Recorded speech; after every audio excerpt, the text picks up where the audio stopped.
The Born to Win podcast highlights individuals excelling at high levels in their purpose and calling. This podcast is for anyone looking to get ahead in life and willing to take action and reach their full potential. Using Champ's male mentoring model of the 3 E's, education, empowerment, and exposure, it means you too are born to win. Born to win. Live. The Jets from Chicago be screaming all that. You are now tuned in to the Born to Win podcast. Champion. Glad that you guys have tuned in to listen to the greatest presenter that I've ever seen in this lifetime, Dwayne Bryant. And I hope that he shares something that will inspire you today, that will cause you to want to be better and then to help someone else become better. For over 25 years, listen to me. This is the greatest presenter that I've ever seen in terms of his content. His Hold knowledge. on now. No, you've been with Eric Thomas now. Come on now. Don't be blowing no smoke. Speaker. I said presenter.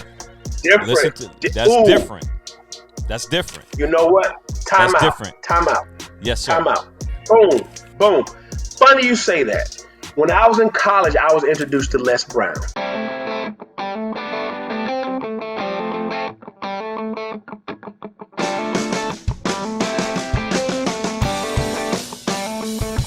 Look, it's another great speaker, workshop trainer, conference presenter, town hall moderator, TV host, MC fundraiser, articulate and passionate youth educator. Hood energy, witty personality, faith and perseverance, created him a salary, taught a whole audience to unlock their power.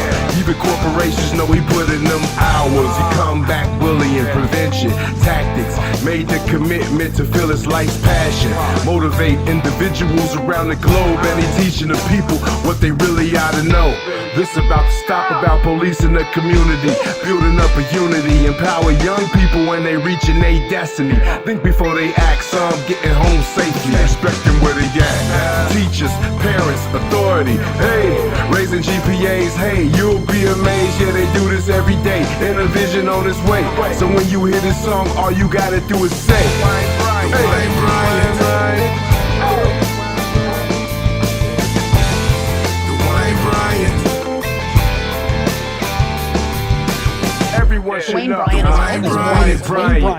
Dwayne Bryant. Dwayne Bryant. The book is The Stop, Improving Police and Community Relations. It's got a workbook for parents, for kids to work on. You're doing great stuff in the community, so critical. Thank you, sir. Thank you very much. Appreciate you.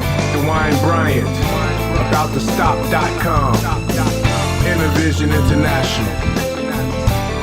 One love.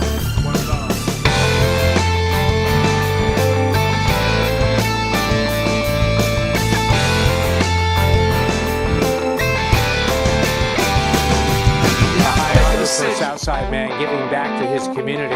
Dwayne Bryant was pulled over 6 years ago by a white cop. The traffic stop went viral after the two forged a bond.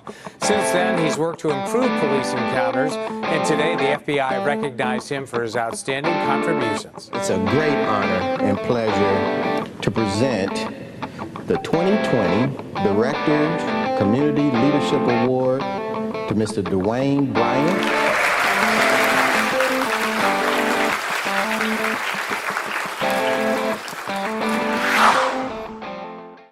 Boom. Funny you say that. When I was in college, I was introduced to Les Brown. When I saw him, I said, that's what I'm supposed to do.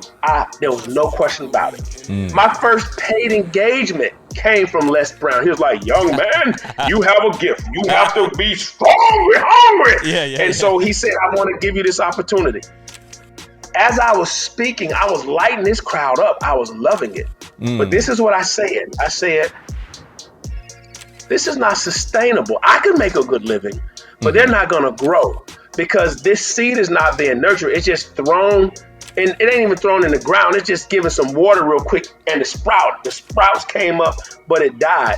I said, in order for us to create sustainable impact over time, I must go from keynote to workshop to content creation to developing a series of learning materials that can apply for generations to come. This who mentor us, who tell us never create a permanent solution for a temporary problem, he committed suicide. So I'm literally thinking of all of the people who are going to believe this narrative that's a lie. So now I'm like, okay, I got to get out of this situation. Honestly, a part of me was thinking run, but I'm like, it's a highway. What are you going to do? Run in the street? Get run over by? That's stupid. That's dumb. Make no sense. On this side of me is a ditch. What am I going to do? Run and fall down the ditch and get shot anyway? So all of these things. So when brothers say they were afraid, I get it. When people want to run, I get it. Literally, if you had a heart monitor on my heart, it would have been like, this dude is schizophrenic, bipolar, whatever you want to call it. And so I literally thought this man was trying to take me to jail to kill me. That's what I thought. Hold on. You thought the summation of your thoughts were this man is going to take me to jail and kill me? Wow. Yes, but it will be I committed suicide. And my only reference point was Sandra Bland. Wow. My only reference point was Sandra Bland because in my heart, I do not believe she committed suicide. The girl was going to a new job. She was posting, hey, black people, I want to, everybody. There was nothing that said suicide. So it made no sense to me. Here I am going to a speaking engagement to create value and make dollars and make a district ready for the new year. New job, new opportunity. Pulled over. 3 lanes of highway, 3 lanes of highway. Locked up, going to jail, locked up, going to jail. Suicide, what's going to happen to me? That's the only precedent that I had. And how old were you at this time, Dwayne? Man, 2015. What is it now? 2022, 7 years. I'm 51. So that will put me at 46, somewhere around there. And as a 46-year-old black man, no criminal history. College educated, full academic scholarship. Full academic scholarship. And you still have these thoughts embedded in your mind, in your spirit, due to experiences prior to you from people that look like you. That's a problem. Absolutely. It is a problem. It is let me tell you how deep this problem is. So according to the AMA, the American Medical Association, police violence alters the developmental process of African American adolescents. According to the APHA, the American Psychological Association, police violence directly impacts young people's ability to learn. It impacts their physical health. It impacts their ability to grow and mature. According to the World Health Organization, police violence is one of the #1 threats to society. So when we talk about COVID pandemic and originally black people were dying like nobody else, the stress that we've endured, not just from police in this country, but housing systems, economic systems, educational systems, medical systems, all of that stuff, we've had to be under systems of attack to systematically try to destroy us as a people because we are so powerful and they know it. So they had to create white supremacy systems to destroy us. So all of that is real. So when we look at the little young black boys who are running from the office, or black boys who are getting afraid, this is now costing the taxpayers billions of dollars every year. Now it's costing us more because of crime. Now, here's what's interesting, Vondale. So now I'm actually doing police trainings. I've done police trainings in Washington. I just did a police training for the FBI National Academy in Washington. And it's amazing. When I present, like you said, my content, I will take out the best speaker with my content because I study, I research, and I got the facts. When I share this information with them, they are shocked. When I show them, is it possible that the same people you're locking up are the same people you created? Because you create the fear, you create the hostility. Policymakers create the policies that create your job to be a pawn to arrest these people. War on drugs, 1971, Nixon, who was a war on blacks, Ronald Reagan, 1970s, doubled down on it, Bill Clinton tripled down on it. All of this to lock up black men, which is causing them to be out of the home. Now, black boys angry, like myself. Daddy is not there. So now what do I do? What is my image of a man? Am I looking on the videos? Am I looking on TV? What is that? So all of this craziness is created by a system that was designed to do what it's doing. And the police, and I tell them, I said, you on the front line, you guys are the pawns in the system. But guess what? You still benefit because your kids go to college. You buy a home and it appreciates. You get a pension. So this thing, and when they looked at it, they were like, I never thought about it this way. I said, and guess what? We haven't either. I'm thinking about it this way because when I see the destruction that's happening, and I said, here's what's interesting. Also on that police stop, the white officer said something very interesting. He said, when I pulled him over, I did not know if this was going to be a regular routine stop or if this was the stop, I was going to have to use all of my training. Wow. Pause. What is your training? They're trained to go home. They're trained that they have to make a split decision. They're trained to shoot center mass. They're trained to shoot until the threat is neutralized, meaning we say, well, they ain't have to shoot them that many times. They are trained to, if my finger's still moving, they train to pop me a couple more times. Wow. So he was trained to use all of the training. That means lethal force. That's all of the training. So right there, it showed me, hold on, DB. This white man just as scared of you as you are of him. These white boys scared. They see us because we've been criminalized on the media. We've been criminalized on the news. They've criminalized. One officer told me, he said, thank you so much for this presentation because it's really making me think. And he said, I'm going to be honest with you. There are times I used to just see black guys walking and I walk behind him and say, hey, what about that warrant? And he said, I would want them to run because when they ran, now I can chase them.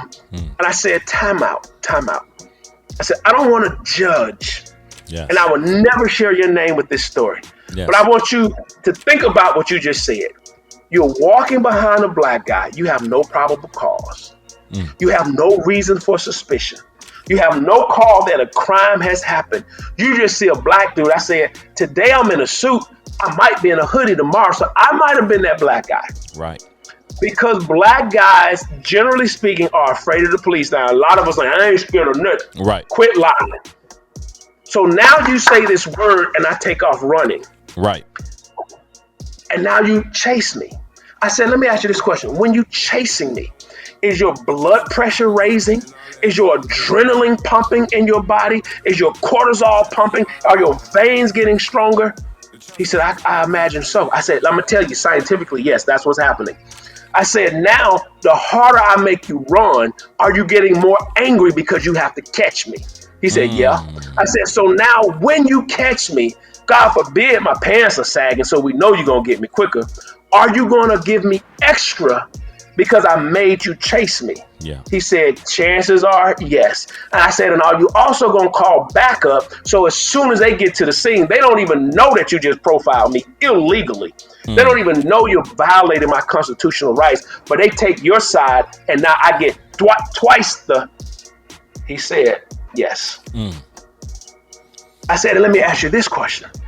What if I happen to be a father who is going to the grocery store because my wife, who was expecting any minute now, was craving something, and I was frantic, and I was like, oh my God, he's going to stop me from getting to my wife, and I just want to go home. And now my wife has to deliver a baby because her husband is in jail. Because I said, did you ever think about any of that? They said, no. I said, sir, you guys are walking these streets like warriors. We don't need any more warriors. We need guardians in our community. You guys are not protecting and serving us, sir. Come on. So when you victimize us this way, Amadeo, the guy in New York, shot 42 times. He was minding his own business in his own stairwell. They just said that the 4 officers drove by and said, hey, what is that guy doing? He's at his house. Right. What the hell are you doing? Why don't we ask that question? Who's the real killer? Who's the real murderer? Who's the real criminal? It wasn't him. It was you four white boys casing the neighborhood. So then they backed up. He didn't run. The officer said, he's brazen. He didn't even run when he saw us. Hold on, white supremacy.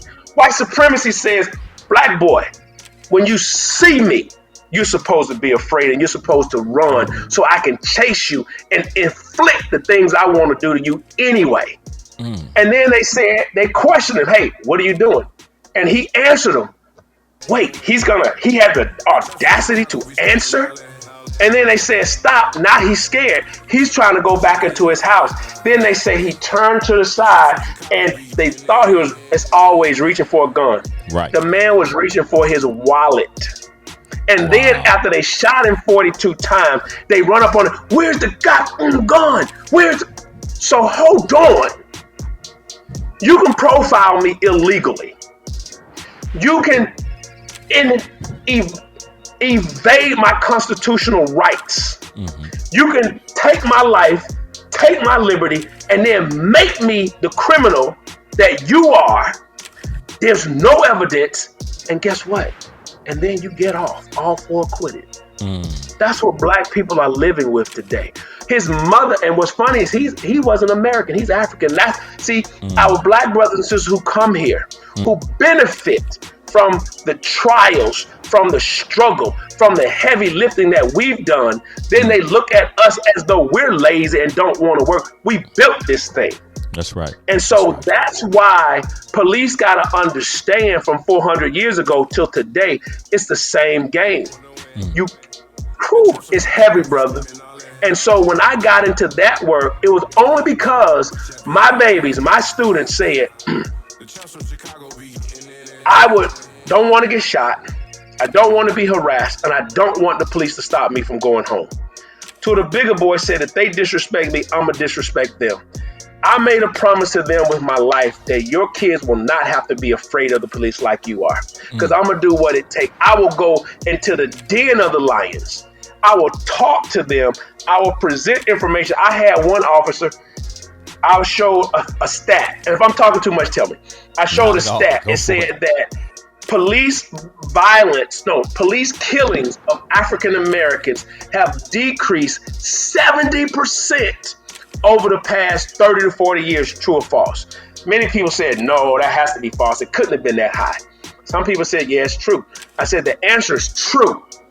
From the 50s and the 60s, police killings of African Americans have declined 70%. I said, what does that mean? I said, that means it's 70% higher than it is right now. So we think it's terrible now because we can see it. Right.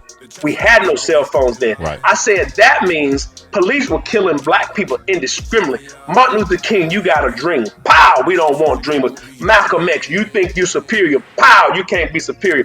Fred Hampton, pow, Medgar Evers, pow. And then this one white officer said, this is a bunch of crap. You don't believe that, do you?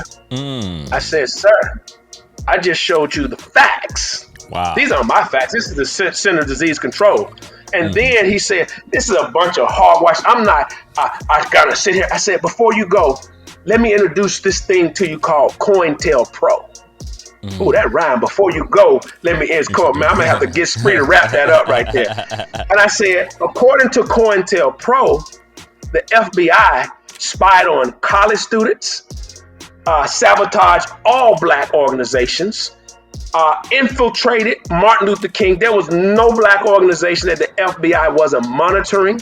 They were sabotaging. They were provocateurs in there. That's why people say, well, DB think he too good to be involved. No, because I know half of y'all is infiltrated. So I ain't got time to work. I'm going to just do this work alone. So if I get killed, it's on my dime. It's on my back, my mistake. And when I showed them that the federal government was instrumental working with police departments, killing black people indiscriminately. So now, what's your question? You want to be mad at me or you want to be mad at the facts? Yeah. And so when I come heavy with my facts, it's like one officer said, I'm going to be honest with you, I really didn't want to hear you. I was tired of anything, this black DE&I, race and equity. We're just tired of hearing that. But he said, your presentation allowed me to have a conversation. You didn't back down. You didn't run away when we challenged you. He said, we were all challenging you because we didn't want to hear it. He said, but I can humanize people who look like you, because now in my mind, I'm not thinking criminal. I'm thinking this could be Mr. Bryant. This could be Mr. Bryant's cousin or relative. Wow. I said, listen, man, only thing we're asking for is to be humanized. Only thing we're asking for, and not even asking that much now, demanding, is that you see us. Because when you don't see us, the whole nation suffers. So I'm not just going after black people, but now I realize, honestly, my calling is bigger. They have to see it as well. I have a question to ask. So when you are having these conversations, or you've been allowed to present police academies, police officers, students, schools, the FBI, what are some of the trending questions that come after these presentations on how do we move our communities towards a place of reconciliation, or does that even exist? Yeah, it's not even there yet. Honestly, most of it is still blame. So when I talk about, I have a stat up in Illinois, 17% of the population of teens are African American, 30% is Hispanic, maybe, or a little less, maybe 50-some% white, and then other. However, 67% of all the rest are black. 87% of all teens transferred to the adult court are black. I said, how can this be possible that 17% of a population makes up 87%? They said, well, we'll make drugs. And I said, okay, let's take that point at one at a time. I said, let's look at, according to the FBI, black teens use drugs less than white teens. So we can't put it on drugs. So let's get something else. Well, it's the fatherlessness in the homes. Okay, let's look at that. Let's go back to 1970s with the war on drugs, Ronald Reagan, Nixon, and then Bill Clinton. Well, you locked up all of these black men. So the fatherless homes you helped to create. No responsibility. Well, it's the rap music and it's this and this. They literally blame us for our condition solely without taking any responsibility for our conditions at all. So what it makes me realize, Brother Vondale, is that many of these white officers, many, if not the vast majority, see our problem is a problem of drugs, criminals, no father in the home, lack of education, just dehumanize godless people. And so when you police that, you treat it that way. And so we haven't gotten to the reconciliation part because we still in the wake up part and understand what the real situation is. Wow. So that leads me to, I think, a very important question that I have to ask in terms of you dealing with, let's just say, an urban city, African-American kid, not just here in Chicago, but across the nation. What words of hope in terms of all of the stuff that we've endured, that we are enduring now, do you give somebody that you see potential in terms of following their dreams and their goals in the midst of this murky waters where sharks are? Yeah. The first thing, I like visualization, visual words, right? So the first thing I say is, young blood, imagine yourself as a seed, right? If you're a seed, what do you want to do? What is your ultimate job? It's to grow. Is that it? Well, be productive, produce. You want to have fruit. Yes. Okay, cool. That means that this seed has to be in the right ground. Okay, that makes sense. But can the seed grow up before it grows down? Oh man, I'm rapping again. Down ground. Okay. So I gotta get spree, man. I may be on something. So I say, yeah. So the deeper the roots, the higher the branches. the stronger the branches, the more fruit that it bears. They're like, yeah, I see that. So therefore, before you can grow up, you got to know your history. You got to know where your people come from. You have to know the contributions of people other than Martin Luther King and Rosa Parks and Malcolm X. And so once you get them deep roots and understand the power of your ancestors and understand that your people were giants, now you see yourself differently. See, unfortunately, in this country, most of our people only see themselves from 16, 19. I was a slave. My daddy was a slave. Came over as a slave. What does a slave do? How does a slave think? So therefore, if that's all you see, that's all you embody, that's all you think you are. We have to go. How about let's go before the Roman Empire? How about let's go before the Genghis Khan, Kublai Khan, Incas, Aztecs, Olmecs, Toltecs? Let's go 100,000 years ago, when some people weren't even on the planet yet. All right. And then let's bring it forward so they can see the contributions of people who look like them. Once they get that level of understanding, see, it's tough to say I don't know science and math when your ancestors built pyramids. New geometry, trigonometry, calculus, and all of that stuff. So once we get into the history and they're like, yo, that's dope, Mr. Bryant. I didn't know this. Once they understand that we were warriors, we weren't just like, yes, a balsa. No. We were created into that. So now we got roots. Now let's grow. Now let's get you into some time management.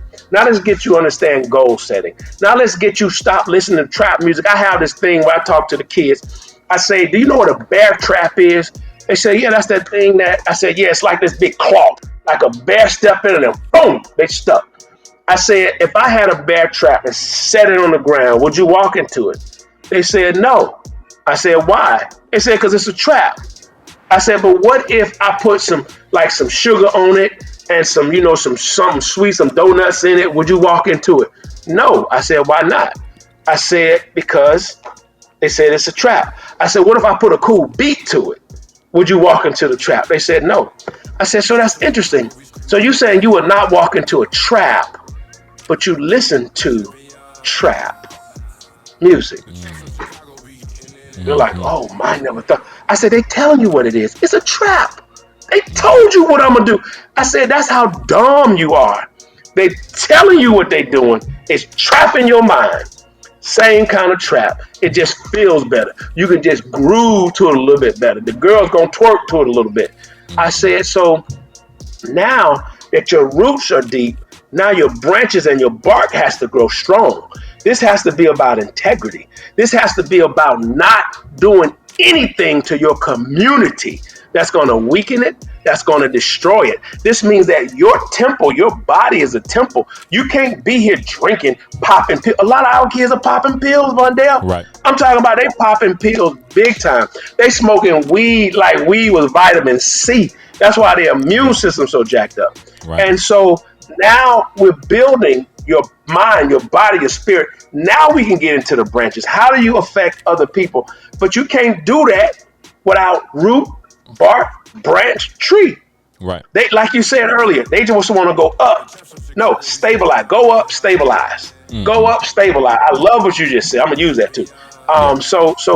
That's the system. That's the new comprehensive man. We got to develop like the brother from what is it? Cave of Adullam or something like that. Yeah. He said we have to develop comprehensive men, and a lot of us brothers are not comprehensive. Yeah. No. I said in order for us to create sustainable impact over time, I must go from keynote to workshop to content creation to developing a series of learning materials that can apply for generations to come. So I pulled back on the keynote thing to doing exactly what you said, presenting, because I intentionally wanted to be a workshop presenter, a seminar presenter where I can go 8 hours, Vondale. And people like, no questions. I so, saw it happen. So thank you. No, I saw it happen. Yeah. I remember. Absolutely. He came to Comer on a Saturday, and this is the power of what Champs does. We're able to get men from all over to give up and sacrifice to come out on Saturdays. We don't pull any strings. We don't pay them any money. But we build a brotherhood where they feel safe. And when you have an But environment, but that see, you that's build, also your yeah, leadership. Let's talk about you for a minute. yeah, Trust me, brothers ain't getting up for. There's a lot of brothers in Chicago that yeah, them guys you done had coming out there, they would yeah. never come for. It's your integrity. It's your passion for these young people. That's It's right. your demonstrated results. It's your commitment. See, leaders follow either people with equivalent or greater leadership. When we see the leadership is equivalent or greater, and in your case, most of the time is greater, we follow that leader. So a lot of that, brother, is who you are. So Appreciate yes, that. we came, but I don't want you to ever underestimate the power of us following a solid leader such as yourself. No, I definitely appreciate that. And I want you to just speak into the lives of our listening. Maybe somebody's watching now and they ready to throw in the towel, Dwayne. They just like, man, I can't win for losing. Like, I'm at a point where, I know ahead of me I might have a chance, but I just been taking a lot of L's and I'm ready to give up. Speak to that brother. Speak to that sister. Yeah.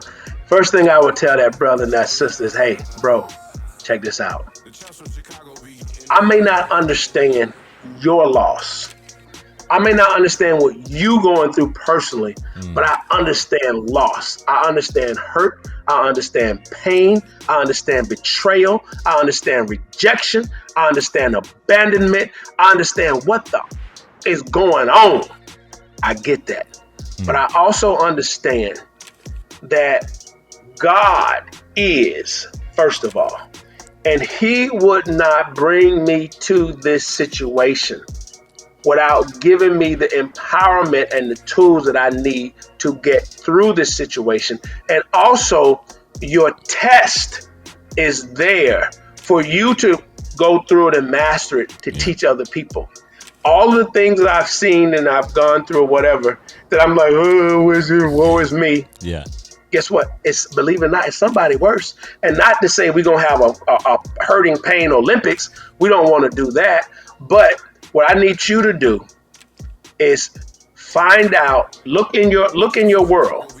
Something, someone, it could be this podcast right now. Right. Could be the only, there's always a saving grace. There's always a branch. There's always a person. There's always a word. There's always a hope. Something to tell you, don't throw in the towel.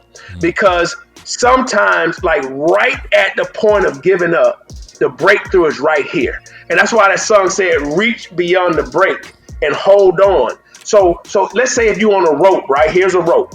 And you're like, I can't do this. I'm about to die. I'm going to kill myself. Here's the rope, right? And this thing is breaking. What you got to do is, here's the break right here, this little piece right there. You got to just say, I got to find a reason to reach beyond it. You may not get it in your family. A lot of families are freaking dysfunctional. A lot of people are hurt. Grown men are doing things to kids. Grown women are doing things to kids that they should never have done to them. And if that's your situation and now you want to give up, listen, man, I can't say I understand it. I think it's terrible, the hurt, the pain that we go through. But I want you to know that you are valuable. If you choose to go further and reach beyond that break, your life will be a testimony in hundreds of thousands of people's lives, because when you tell your story, you're going to stop them from doing the same thing that you're trying to do right now. So you're more than powerful enough to get beyond this. Sometime to hurt. There's a quote I heard today. I wish I remembered. I don't even remember to be able to tell you. So anyway, short, dig deeper beyond the pain. If you can reach out to someone, if you can get help, none of us make it on this planet alone. None of us are successful alone. We all have failures. Fail, feel the fear, and do it anyway. Keep moving forward. Do not give up on your hope, and don't give up on your dream. That means you got to have one in order to not give up on one. So maybe you don't even have a dream. Maybe you don't even have hope. So now what you got to do is find, develop, create hope. Go to YouTube Vondale. YouTube, Dwayne Bryant. Forget us. YouTube, Tom Bilio, Bilyo, something like that. Yeah, exactly. White guy. He has amazing Yes, he people does. on. I listen to it all the time. He's Content really good. that's like, Yeah. whoa. Yeah, he's good. And he's had some Yeah. amazing guests on, and he has a testimony Absolutely. himself, and he's prospering. Absolutely. Yes. But if you can have a billboard where millions of billions of people will read your words, what would you have on your billboard, and tell us why? I would say it would be, before you can change your world, you must change your vision. And that's my motto. Meaning, before you can change your world, you have to have a vision of yourself. How do you see yourself? You can't change other people unless you do that internal work first. If you want to change the world, what is your vision? What is your inner vision? How are you growing? How are you learning? What are you doing to make this world a better place? And then the other thing I would say is, it may be even shorter than that.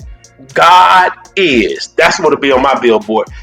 God, period, IS, exclamation point. That's all it'll be. God is. God is. Hey, listen, everybody. I want to thank you guys for tuning in. I need for you to share this podcast with someone. And I don't care. Sometimes we may have an inkling that somebody is going through something or dealing with a difficult time. But I want you to share this with someone, because you never know how the words that Dwayne Bryant is speaking can actually change somebody's life, that can change somebody else's life, that can change somebody else's life. We are attached, and our souls that we have attached to us, it makes a difference, but it comes through the power of words. And what he's saying is, what is the vision? What is the vision that you see, right? And if you don't have a clear vision, remove the barrier and figure it out what it is. So get some inspiration, get some encouragement, go for a walk, read, meditate. Do something that you will be pouring back into yourself so that you can give out of yourself. Brother Bryant, how can everybody find you, brother? What you got coming up, man? Talk to us, brother. Woo, we got some cool. Listen, Shelby County, Tennessee, Memphis, Tennessee. I got a contract down there with the schools where I'm going to be working with the juvenile detentions. I'm going to the lockup. Just like I go into the lion's den with the police, I'm going into the belly of the beast with these young people who are locked up, teaching them social emotional learning skills so they can get a vision of themselves so they will never come back to that place. They can reach me at DwayneBryant.com. Spelled correctly, DWayneBryant. I won't tell you got that. They can also YouTube. I got all kinds of content on my YouTube channel. Please like, please subscribe, share that as well. Facebook, Dwayne Bryant. Instagram, I am Dwayne Bryant. So I can't give you the details, but I may be getting a nationally syndicated show soon. Yes. So I'll be having those conversations in the next month or so. Wow. And then another major tech company, we're having conversations about creating the stop and creating augmented reality so that our young people will be able to make better decisions and impact their prefrontal cortex, so they will literally understand, when I run, what happens 20 years from now because of this one decision. So that's the level that I want to be moving on and operating on. I'm thinking big, man. Half of my life is over, Vondale. Like, half of it is gone. So therefore, this second...